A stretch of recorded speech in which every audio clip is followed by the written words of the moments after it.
Imagine a life where you wake up and no longer feel the weight of everyone's expectations on your shoulders. A life where you don't waste your energy trying to please people, explain yourself, or overthink every little thing. Imagine moving through your day without the constant noise of self-doubt or the need for approval, where your peace no longer depends on other people's moods, opinions, or behaviors. That kind of life is not a fantasy. It's what happens when you stop caring about what doesn't matter and start living with intention, clarity, and inner freedom. In this video, inspired by deep Buddhist wisdom, you'll discover 7 powerful lessons to help you let go, step back, and finally feel what it means to be truly happy every single day. 1. Let go of the rope that's burning your hand. Many of us are walking through life silently hurting, and not because of what's actually happening around us, but because of what we keep holding on to inside. It's like we're gripping a rope that's slowly burning our hand, but we refuse to let go. That rope could be the constant need to be accepted by others, the fear of letting someone down, the pressure to always get things right, or painful memories from the past that we haven't healed from. The longer we hold on, the more it hurts us, but we don't even realize that the pain is coming from our grip, not the rope itself. In Buddhism, this kind of suffering is called attachment.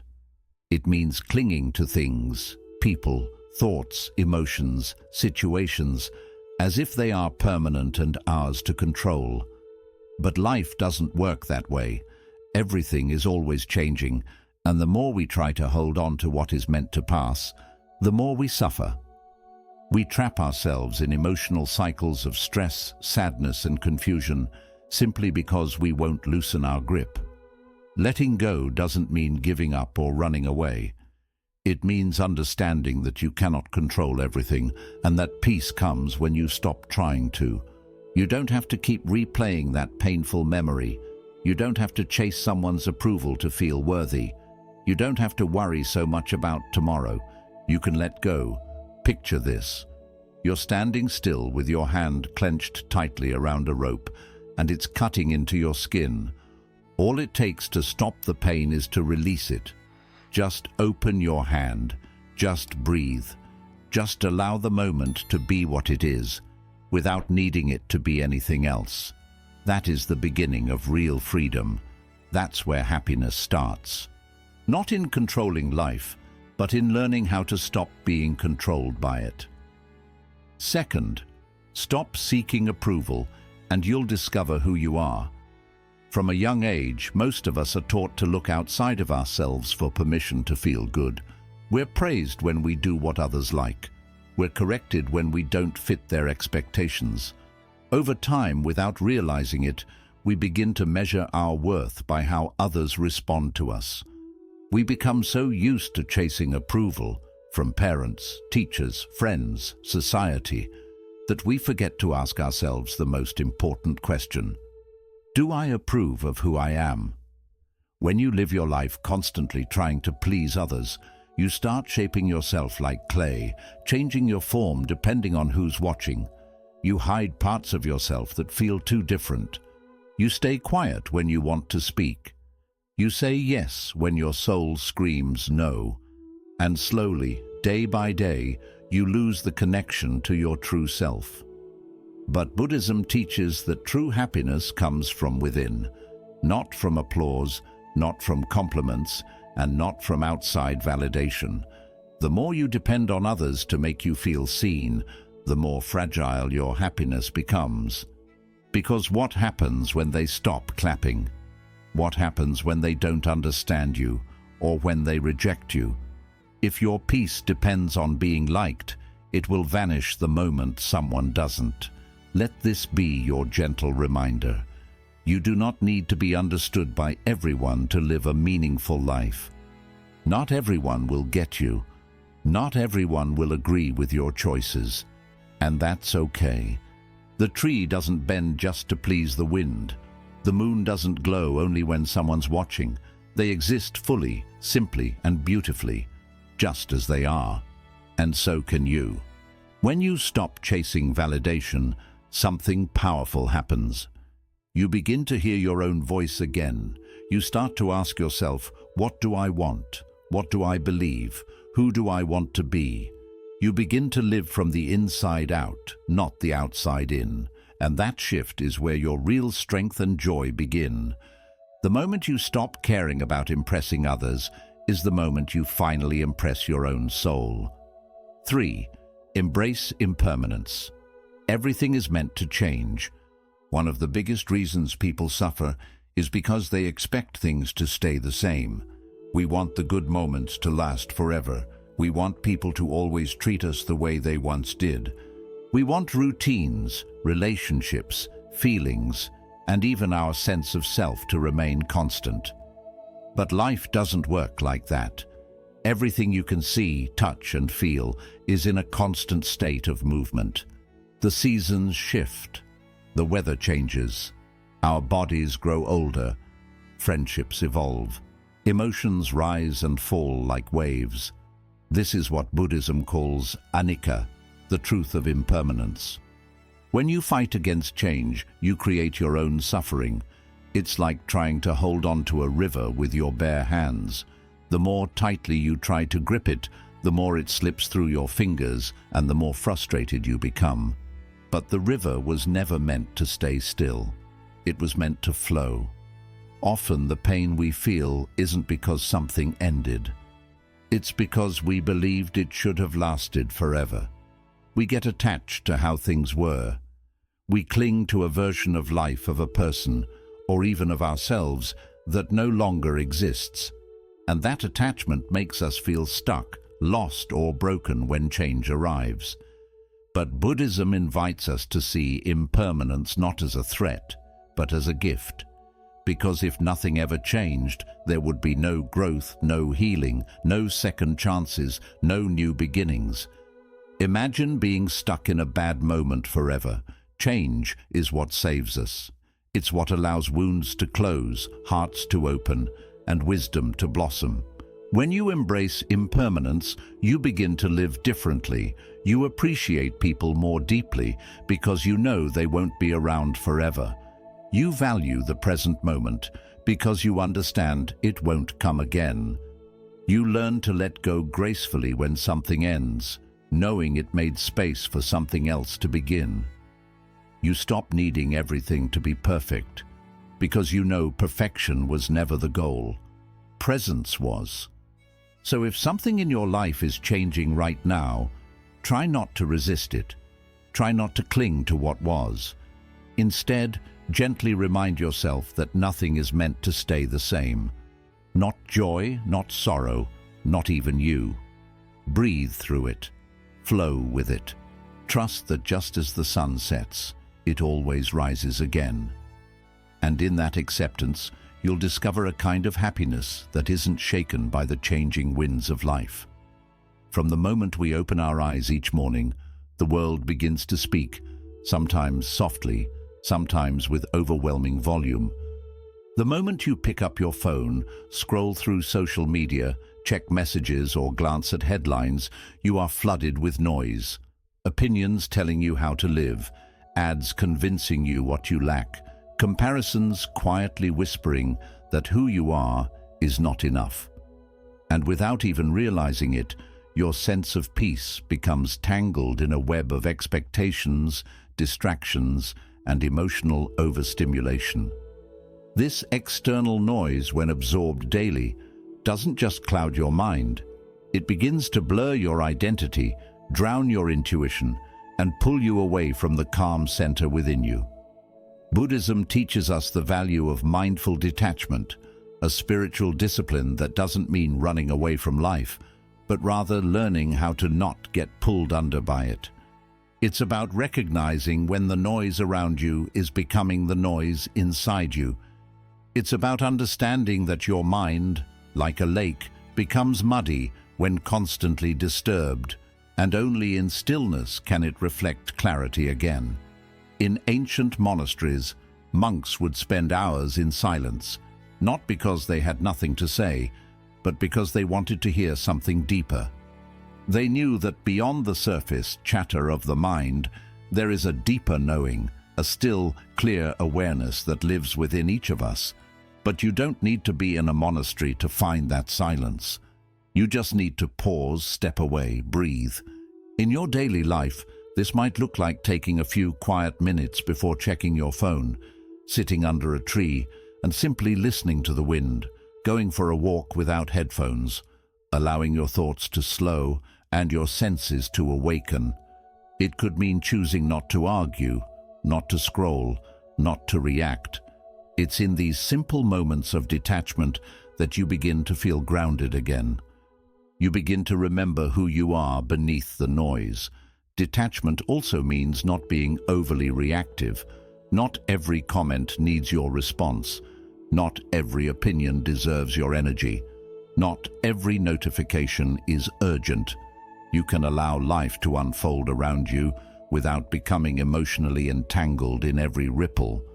You become the still center in the middle of the storm, calm, aware, untouched. This is what Buddhism calls equanimity, a steady heart in a shaky world.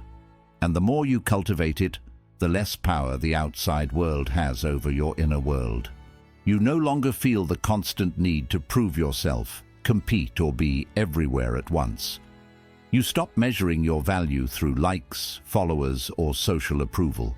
You begin to feel a quiet joy in being fully present, in doing less but feeling more, in saying less but meaning more, in simply being instead of always performing. So if you feel lost, overwhelmed, or disconnected from yourself, it may be because the world's noise has grown louder than your own voice. And that's okay. The beautiful thing is that your center is always there, patiently waiting. You don't need to create it. You only need to return to it. And each time you do, you step into a deeper kind of happiness, one that doesn't come from the outside world, but rises gently from within. 5. You are not your thoughts. Don't believe everything the mind says.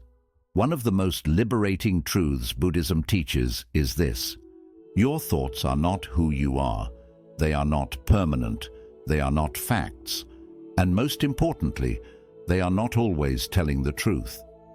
Yet most of us live our lives believing every thought that passes through our minds, as if each one is a command, a reflection of reality, or a judgment worth holding on to. We forget that the mind is like a radio. It constantly plays, but we don't have to listen to every station. Imagine your thoughts as clouds drifting across the sky. Some are light and pleasant. Others are dark and heavy. Some make you feel inspired. Others drag you into fear, shame, or self-doubt. But no matter how intense they seem, clouds are not the sky, and thoughts are not your identity. They come and go, but the sky, the pure, quiet awareness beneath them, remains untouched. That sky is your true self. Buddhism encourages us to observe our thoughts, not become entangled in them. When you hear your mind say, "I'm not good enough," you don't have to argue or believe it. You can simply notice it. Ah, there is that thought again. Just like hearing a bird sing or a car pass by, you can observe the thought without needing to hold on to it. You begin to treat the mind like a visitor rather than a ruler. It speaks, but it no longer controls how you feel. The problem is, most of us are never taught how to relate to our thoughts in this way. We confuse thinking with truth. If your mind says you're a failure, you might believe it. If it says they don't like you, you might shrink or become anxious. But the mind is not always working in your best interest. Often it repeats fears from the past, echoes of others' criticism, or beliefs you adopted without questioning. That voice of judgment in your head. It was often planted there by someone else long ago. And just because it's loud doesn't mean it's right. Learning to observe your thoughts without attachment is one of the most powerful spiritual skills you can develop. It doesn't mean silencing your mind completely. That's impossible. It means creating space. It means realizing that you have thoughts, but you are not the thought. You are the awareness that sees the thought come and go. With time, this awareness becomes like a calm lake, reflecting whatever appears, but not clinging to any of it. Whether a stone of fear is thrown in or a leaf of joy lands on its surface, the lake remains itself. When you understand this, you begin to experience a profound shift in your emotional life. Anxiety no longer pulls you under because you see it as a wave, not the whole ocean. Self-doubt no longer freezes you because you recognize it as a mental habit, not a fact. Anger passes through you more quickly because you stop feeding it with your attention. And in that space between the thought and your reaction, you find your freedom. So the next time your mind tells you something painful, pause, take a breath. Ask yourself, is this thought helping me or hurting me? And if it's hurting you, gently let it pass. Don't argue with it, don't fight it, just don't follow it. Return instead to the stillness beneath the noise. The more you do this, the more you'll realize that happiness doesn't come from controlling your thoughts. It comes from understanding that you are not their prisoner, you are their witness. And that is your power. 6. Stop chasing happiness. Just be fully here. So many people spend their entire lives running after happiness, like it's some faraway treasure buried at the end of a perfect moment. They believe that happiness will arrive once they finally fix everything, once they have more money, once their body changes, once someone loves them the right way, or once all their problems disappear. But this mindset traps you in an endless cycle of waiting for someday, waiting for permission, waiting for peace to finally arrive. But Buddhism gently reminds us, happiness isn't something you chase. It's something you return to. It's already here. But the reason you can't feel it is because your mind is always somewhere else, caught in regrets from yesterday or fears about tomorrow, lost in thoughts of what you lack instead of what you have. The truth is, you're not unhappy because your life is missing something. You're unhappy because you've forgotten how to be with the life you already have. This is the great secret of mindful living. The present moment is never the enemy. It is not broken. It is not incomplete. It's not in your way. The present moment is where your true life is unfolding, and everything you're searching for is hidden within it. But when your mind is always rushing to the next thing, you miss the beauty that's right in front of you. You miss the sunlight coming through your window, the sound of the breeze moving through the trees, the simple joy of a warm meal, a deep breath, or a quiet smile. Happiness isn't some big event. It's not something you unlock by achieving more. It's not waiting for you in a future where everything turns out perfect. In fact, running after happiness only brings more restlessness, because the moment you get what you thought would bring you joy, your mind shifts the goalpost. You begin to want something else, something more, something better, and the chase goes on. But in stillness, presence, and acceptance, that's where happiness quietly waits. Buddhism teaches us to slow down, to breathe, and just to be. Not to fix, control, or perfect, but to notice, appreciate, and fully experience whatever is happening now. Even in hard times, even in pain, there's a sacred quality to the present moment, if we're willing to face it without resistance. This doesn't mean pretending everything is okay. It means understanding that peace doesn't come from changing the moment, but from changing how you respond to it. Try this. Wherever you are, take a deep breath. Feel your body where it is resting. Notice the space around you. Feel the air, the temperature, and the quiet between sounds. Allow yourself to settle into this moment just as it is, without needing anything to change. This is your life. This is where happiness exists. Not in what you wish it was, but in what it already is. if you're open to seeing it. And the more you practice being present, the more you begin to see that peace isn't rare. It's not something you get only after years of effort. It's right there in every moment you choose to slow down and truly live instead of rushing through. So stop waiting for the next big thing to rescue you. Stop believing that joy is just around the corner. Let go of the chase. Sit down, take a breath, and return to this very moment. It's enough. You are enough. And in that gentle awareness, happiness quietly blooms, not as a reward, but as your natural state, finally remembered. 7. Compassion over control. Free yourself by letting others be free. There's a quiet, draining struggle that many people deal with every day, the urge to control. The urge to control what others think, how they treat us, how life moves, how things end, how emotions stay hidden, how everything always sticks to the plan. But under that need to control is usually fear. A fear of being hurt again, a fear of being misunderstood, a fear that if we don't hold on tightly, everything will fall apart. So we cling to people, to outcomes, to timelines, and without knowing it, we tie ourselves to suffering. Buddhism shows us a different path, a gentler, wiser, and more compassionate one. It teaches that we don't find peace by forcing the world to follow our will, but by easing our need for it to do so. When you trade control for compassion, you free yourself. Because control comes from tension, while compassion comes from love. Control tries to push against reality. Compassion learns to accept it as it is. Control needs certainty. Compassion finds peace through understanding, even when nothing is certain.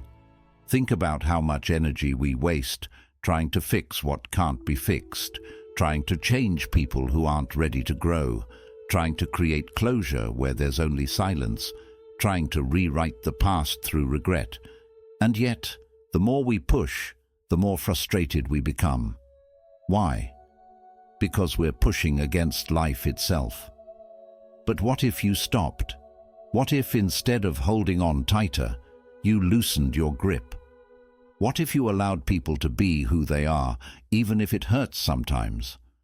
What if you forgave someone, not because they said sorry, but because you didn't want to carry that pain anymore?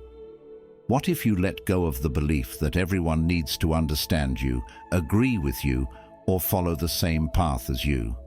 You would feel lighter, more peaceful, not because the world changed, but because you did. Compassion isn't weakness. It's not being passive. It's the deep inner strength to love and let go at the same time. To say, I see you for who you are, and I no longer need to control your journey. It's showing kindness to someone who didn't meet your hopes.